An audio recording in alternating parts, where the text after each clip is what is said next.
اچھا وَيُعَلِّمُهُمُ الْكِتَابَ وَالْحِکْمَةَ، اور انہیں تعلیم دیں کتاب کی اور حکمت کی. دیکھ لیجئے کہ انہوں نے عرض کیا تھا وَيُعَلِّمُهُمُ الْكِتَابَ وَالْحِکْمَةَ، اللہ نے کہا اور وہ تعلیم دیتے ہیں تمہیں کتاب کی اور حکمت کی. چاروں چیزیں جو انہوں نے مانگی تھی، چاروں چیزیں اللہ نے یہاں پہ جمع کر. اس مقام کو رکھیے گا اپنے پاس ہی.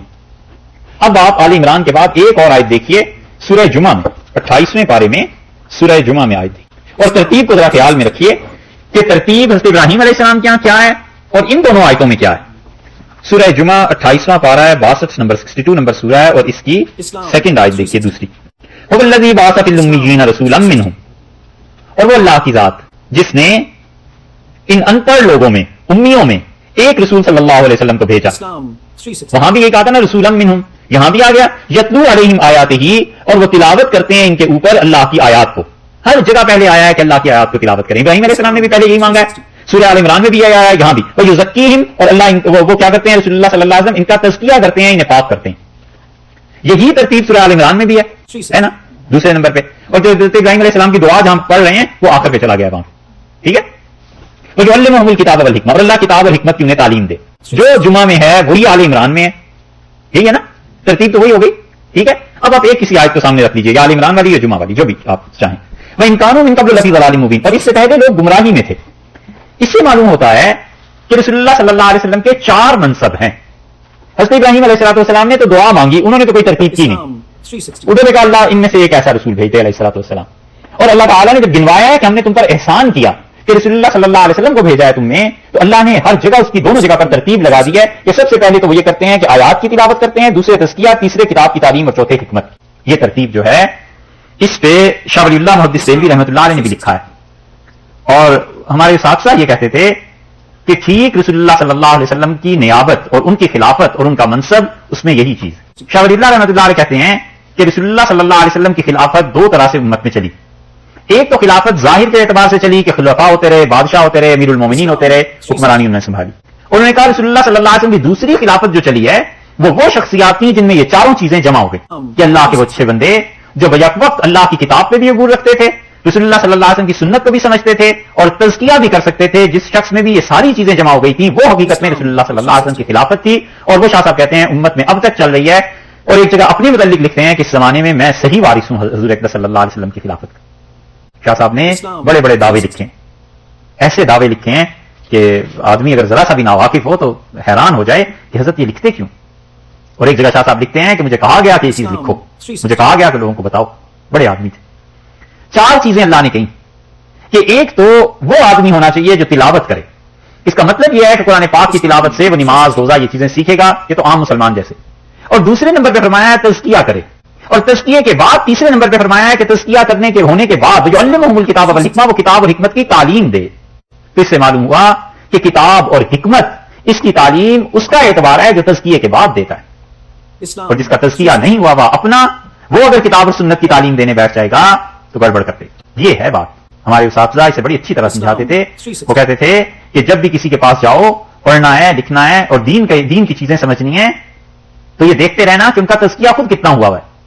اور ٹھیک تزکیہ جو اس کا منصب ہے یہ اس امت میں ان لوگوں نے انجام دیا جو بنیادی طور پہ صوفیہ کہلاتے ہیں.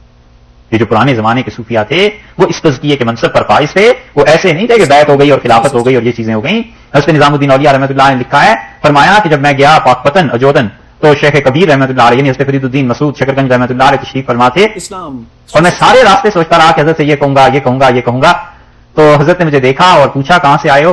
تو میں بس اتنا ہی عرض کر سکا کہ مدت سے یہ ارادہ تھا اور حضرت آپ کی زیارت کے لیے حاضر ہوا ہوں.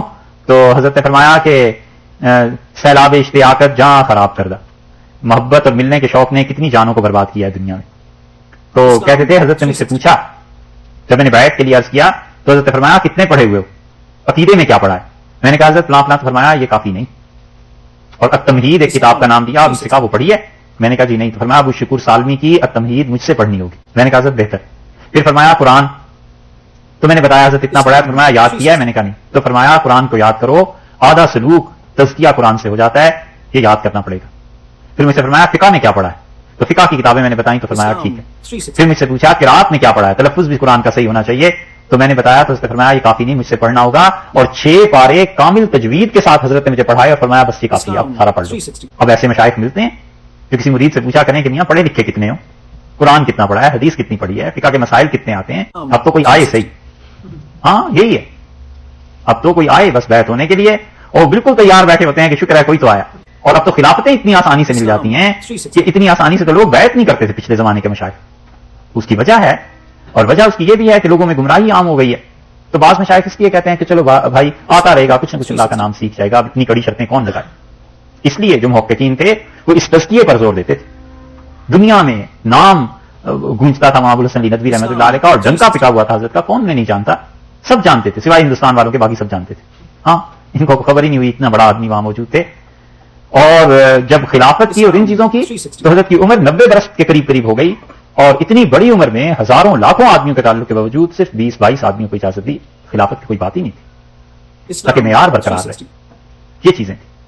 اور تزکیہ, وہ کہتے تھے کہ میں اپنے شیخ کے پاس رہتا تھا, شاہ عبدالقادر صاحب رائے پوری رحمۃ اللہ علیہ کے پاس, اور میں نے کئی مرتبہ عرض کیا تزکیہ کا, تو حضرت نے مجھ سے فرمایا کہ علی میاں یہ دعوت و عزیمت مکمل کر دیجئے, بس آپ کا تزکیہ ہو. تو جس کام میں بھی انہیں لگا دیا تھا, لیکن تزکیے کے بغیر جو کتاب و سنت ہوتی ہے وہ بھائی بڑی مشکل چیزیں پڑ جاتی ہیں. یا تو اس آدمی کا تزکیہ ہوا ہو, اور یا پھر اس انسان کا تعلق ایسی جگہ سے ہو کہ ان کے علاوہ دین کی بات نہ کرتا. اس لیے اب یہ جو دین میں نئے نئے گمراہ فرقے پیدا ہو رہے ہیں, اس کی بنیادی وجہ یہی ہے کہ انہوں نے کہیں رہ کے دین نہیں سیکھا. کسی کے یہاں جاتے, 2-4 جوتے پڑھتے, کھاتے, بلکہ جوتے سیدھے کرتے, تو پھر پتا چلتا کہ سختی سے جب مرحلہ ہوتا ہے کیسے انسان گزرتا ہے, کیا شدت برداشت کرنی پڑتی ہے, کیا چیزیں ہیں, ذکر اذکار ہیں, تو پھر جا کر تزکیہ ہوتا ہے. تو ہمارے یہاں چونکہ لوگوں میں یہ مسئلہ رہا نہیں نا, بس کتابیں پڑھ لی, اور اب تو پڑھنا بھی اٹھ گیا, آپ کو کافی ہے CDs, ہاں وہ گوگل بھی مرشد, وہ تو بہت ہی کافی. اب تو وہ بھی مسئلہ نہیں رہا, مطلب قرآن بھی نہ پڑھو, کسی قاری کے پاس بھی جا کے نہ پڑھو, کمپیوٹر پہ بیٹھ کے قرآن پڑھ لو. لا حول ولا قوت الا باللہ. کتنے ہی لوگ ہیں جو کہتے ہیں کہ کمپیوٹر پہ بیٹھ کر پڑھنے CD سے. میں کہتا ہوں وہ جو نور اساتذہ کے سینے سے منتقل ہوتا ہے, وہ نور ادھر سے کیسے منتقل ہوگا؟ وہ جو اساتذہ سے ایک تعلق انسان سے بنتا ہے نا, یہ کہاں سے پورا ہوگا؟ اس لیے آپ قرآن میں دیکھیں گے اللہ نے اسی ترتیب سے اس آیت کو بیان کیا ہے, وہ یزکیہم, اور رسول اللہ صلی اللہ علیہ وسلم تزکیہ کرتے ہیں, وہ یعلمہم الکتاب والحکمہ, اور تعلیم دیتے ہیں وہ کتاب کی, اور حکمت سے مراد سنت, اور حکمت سے مراد قرآن کی سمجھ. دونوں تفسیریں کی گئی ہیں کہ رسول اللہ صلی اللہ علیہ وسلم کتاب کی بھی تعلیم دیتے تھے اور قرآن کی سمجھ بھی تھی. بہت بڑی شخصیت جو تھی وہ گزریہ معاشید احمد صاحب گنگوئی رحمۃ اللہ علیہ کی, اور حضرت کو مولانا الیاس صاحب رحمۃ اللہ علیہ وغیرہ مجدد کہتے تھے. حضرت گنگوئی رحمۃ اللہ علیہ کے سلسلے میں اللہ نے بڑی بڑی برکتیں رکھی, اور مولانا رشید احمد صاحب گنگوئی رحمۃ اللہ علیہ ہر طرح سے کامل تھے. حدیث کوئی جواب نہیں تھا ان کا, ساری زندگی پڑھاتے رہے. قرآن پاک کی تفسیر مولانا حسین علی صاحب رحمۃ اللہ علیہ کو روک لیا اور فرمایا تم مجھ سے قرآن پڑھ کے جانا, یہ انہی کا طرز ہے جس طرز پہ ہم نے پڑھی اور جس پہ آپ سن رہے ہیں. فقہ حضرت گنگوئی رحمۃ اللہ علیہ میں کمال تھا, مفتی تھے. فتاوی رشیدیہ ان کے دیکھیں, اس زمانے کے لکھے گئے ہیں اگرچہ, لیکن ایک جملہ ہے کہ بس وہ سارے نچوڑ و خلاصہ ہے ان چیزوں کا. ہندوستان گئے تو وہاں ایک گاؤں میں بارش کی وجہ سے مکانات گر پڑے تھے, تو اس گاؤں کے لوگ حضرت گنگوئی رحمۃ اللہ علیہ کے پاس آتے تھے جمعے میں, اور جمعے میں وہ اپنی کاپی ایک لے آتے تھے اور اس پہ سوال لکھتے رہتے تھے سارا ہفتہ. تو حضرت جمعہ پڑھا کے جب بیٹھتے تھے تو ان سوالوں کے جواب لکھ کے حضرت کو دکھا دیتے تھے کہ حضرت فتویٰ یہ. وہ ایسی کوئی 10 کاپیاں مل گئیں, کسی کو اندازہ ہی نہیں تھا. تو کاندلا میں وہاں کے لوگوں نے اس کو جمع کیا اور 1000 کے قریب فتوے حضرت کے اور مل گئے. اتنے خزانے پڑے ہیں, لیکن قدر کس کو ہو کہ بزرگوں نے کتنے کام کیے ہیں. حضرت گنگوئی رحمۃ اللہ علیہ سے جو شاگرد آگے چلے ہیں نا, ان میں جو فقہ تھی یہ مفتی کفایت اللہ صاحب رحمۃ اللہ علیہ وغیرہ نے دے دی. ان حضرات نے بڑے کمال کی چیز. مفتی عزیز الرحمان صاحب جو دارالعلوم دیوبند کے مفتی تھے, فقہ حضرت کی وہاں چلی گئی. اور حدیث میں خاص طور سے جن لوگوں نے حضرت سے فائدہ اٹھایا ہے ان میں مولانا حسین احمد صاحب مدنی رحمۃ اللہ علیہ حدیث انہوں نے, اور ان کے مقابلے میں ان کے پائے کے ایک بزرگ حضرت خلیل احمد صاحب سہارنپوری رحمۃ اللہ علیہ تھے. اور خلیل احمد صاحب سہارنپوری رحمۃ اللہ علیہ خود بھی شیخ الحدیث تھے, اور ان کے بعد شیخ الحدیث محمد زکریا صاحب رحمۃ اللہ علیہ, تو کیا کہنے پوری دنیا میں حضرت کا نام. حدیث ادھر آ گئی تھی حضرت کی. حضرت گنگوئی رحمۃ اللہ علیہ کے سلسلے میں حدیث پہ بڑا کام ان لوگوں نے کیا. اور قرآن پاک, اس کو حضرت کے خلفاء میں شاہ عبد الرحیم صاحب رائے پوری رحمۃ اللہ علیہ ساری زندگی بس یہی کرتے رہے کہ قرآن کے مدرسے قائم کرتے رہے. ادھر ادھر ادھر ادھر مشرقی پنجاب پورا جو تقسیم کی وجہ سے برباد ہو گیا, اس مشرقی پنجاب میں پورا باغ لگ گیا تھا, نرسری لگا دی تھی حضرت نے, ہر جگہ قرآن پڑھانے کے لیے بچوں کو بٹھا دی. اور یہی نسبت ان کے بعد ان کے خلیفہ شاہ عبدالقادر صاحب رحمۃ اللہ علیہ میں آئی, اور قرآن پاک کی تفسیر تعلیم ان کے ہاں بھی تھی, قرآن کے ساتھ ذوق تھا. اور شاہ عبدالقادر صاحب رحمۃ اللہ علیہ کے بعد قرآن پاک کی یہی نسبت شیخ میں آئی, مولانا ابوالحسن علی ندوی رحمۃ اللہ علیہ میں. وہ ہم سے خود کہتے تھے کہ میری کوئی تقریر ایسی زندگی میں نہیں ہے جس کا تانا بانا قرآن سے نہ ہو. اور بارہا ایسے ہوا کہ تقریر کرنے کھڑے ہوئے تو انہوں نے کہا جو آیت پہلے پڑھی ہے اس قاری نے, بس ہمیں اس سے اپنی تقریر کا مواد مل گیا ہے, بس قرآن پاک سے ہم بات کرتے ہیں. اور یہ بھی ہم سے کئی مرتبہ فرمایا کہ قرآن پاک کے علاوہ کسی بات سے جی نہیں چاہتا ہم تقریر کریں کچھ. اور قرآن پاک کو انہوں نے تفسیر کو ندوہ میں پڑھایا بھی, اور پڑھا بھی سید سلیمان ندوی رحمۃ اللہ علیہ سے. تو قرآن جو حضرت گنگوئی رحمۃ اللہ علیہ کا ایک چیز تھی, اللہ کا انعام تھا, وہ اس شاخ میں آ گئی. اگرچہ یہ سارے حضرات ان پہ غلبہ اور چیزوں کا بھی رہا ہے, مثلا حدیث والے بھی قرآن پڑھتے تھے, فقہ والے بھی قرآن پڑھتے تھے, لیکن امتیاز حضرت گنگوئی رحمۃ اللہ علیہ کے یہاں سے یہ چلا, اور سب کا تزکیہ تھا. تو اس لیے جو تزکیے کی شرط ہے نا, یہ جہاں نہیں پائی جاتی, محض کتابوں سے علم اور میں اس گھر میں بیٹھ کے پڑھنے سے اور اس حادثہ سے تعلق نہ رکھنے سے یہ بڑا مشکل مسئلہ ہے. تو اس لیے آپ کو بتایا ہے کہ ترتیب دیکھیے وہ وہاں وہی ترتیب ہے کہ وہ قرآن کی تلاوت کرتے ہیں اور تزکیہ کرتے ہیں اور تزکیے کے بعد کتاب و سنت کا ہی، کیونکہ اس میں اپنے نفس کی آمیزش شامل نہیں ہوتی. فتویٰ دیتے ہیں تو کھڑا دیتے ہیں کیونکہ اپنے نفس سے مٹے ہوئے ہوتے ہیں یہ چیز. اور یہی قرآن پاک کی نسبت حضرت الیاس صاحب رحمۃ اللہ علیہ میں آ گئی. وہ بھی اس گنگوئی رحمۃ اللہ علیہ سے بیعت ہو گئے تھے بچپن میں.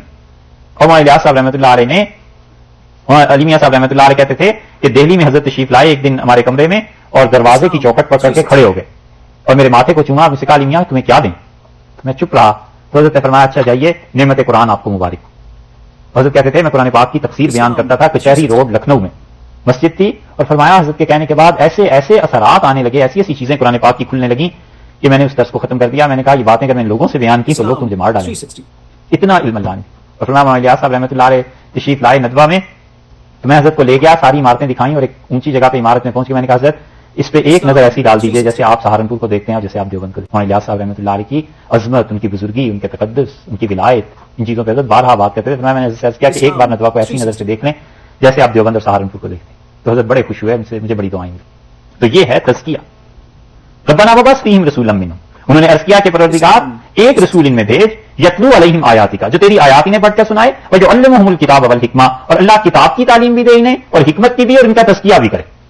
یہاں پہ ابراہیم علیہ السلام نے دعا مانگی جیسے آدمی مانگتا ہے، لیکن اللہ نے بتایا کہ ہم نے کیسے احسان کیا ہے کہ وہ رسول اللہ صلی اللہ علیہ وسلم قرآن کی آیات پڑھتے ہیں اور تمہارا تزکیہ کرتے ہیں اور تزکیے کے بعد تعلیم دیتے ہیں پھر اسی کتاب کی اور سنت کی.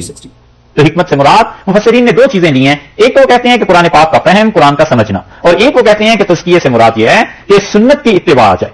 انک انت العزیز الحکیم. اور انہوں نے عرض کیا اللہ تیری ذات ہے جو سب پہ غالب ہے، تو ارادہ فرما لے تو تیرے ارادے کو کوئی ٹال نہیں سکتا. اور حکیم اللہ تو دانا ہے، تو جانتا ہے. اے اللہ تو حکمت والا ہے کہ کب اس ہستی نے آنا ہے. اللہ تو اس دعا کو قبول فرما دے.